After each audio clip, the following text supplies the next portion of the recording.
Hello, I'm Jason Bulger, the director of the Concord Municipal Light Plant.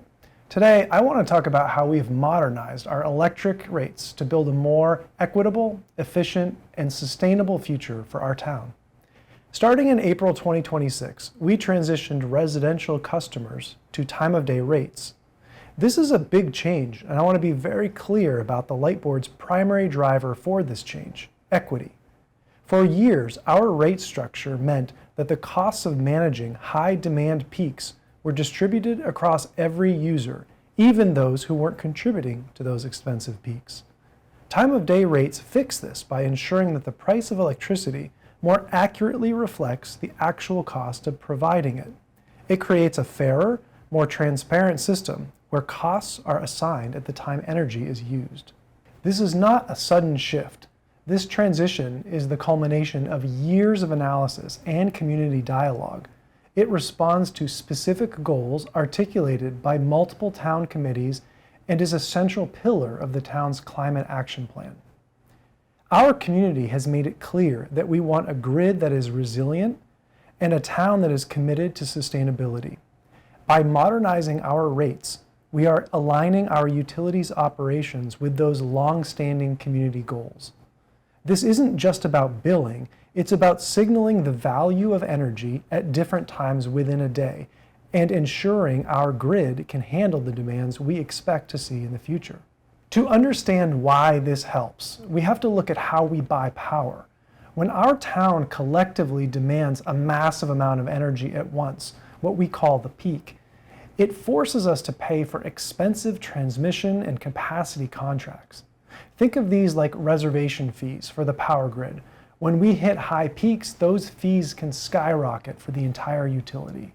When we lower that peak, we avoid those costs. That means lower rates for everyone. Additionally, peak hours are often when the broader regional grid is forced to rely on the most carbon-intensive power plants.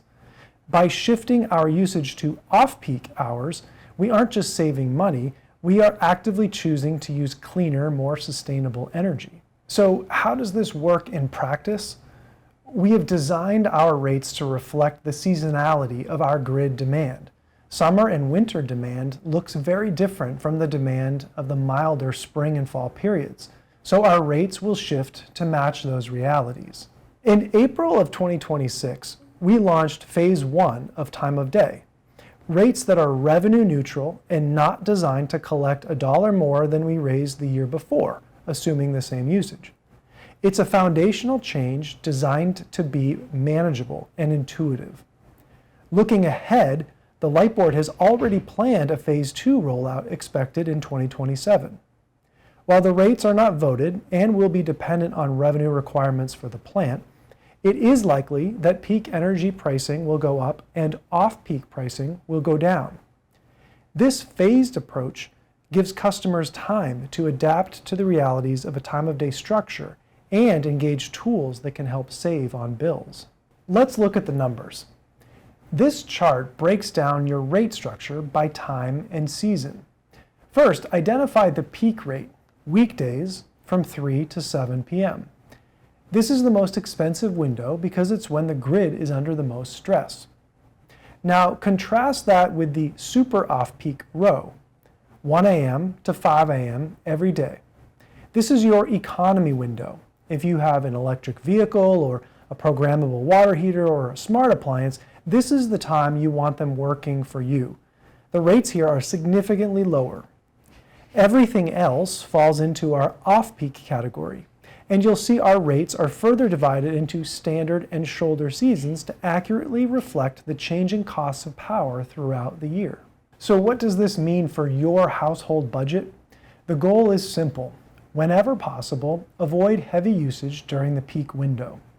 I want to be clear, we understand that some energy consumption during the peak is unavoidable. In fact, our rate design includes the expectation that the average customer will use about 12 to 14% of their energy during that time. If your household's usage patterns generally match the average patterns across Concord, your bill will be about the same as it was under the old structure. If you can, try to defer high energy tasks. Use your electric vehicle's built-in software to schedule charging for the middle of the night. If you're doing laundry or running the dishwasher, consider starting them in the early morning or later in the evening. You don't have to change your life. Making small adjustments to the timing of a few heavy energy tasks can have a measurable impact. Your bill is no longer a fixed, static cost. It is now a reflection of when you choose to use your energy.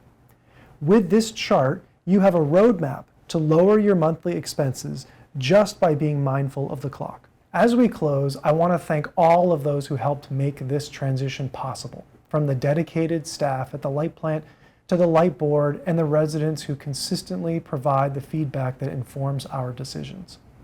We are fully committed to helping every household navigate this change. Please visit our website at concordma.gov/TOD for the full rate schedule, our frequently asked questions, and tools to help you optimize your usage, including a bill explainer and interactive calculators. Thank you for your partnership in building an energy future for Concord that is more equitable, sustainable, and efficient.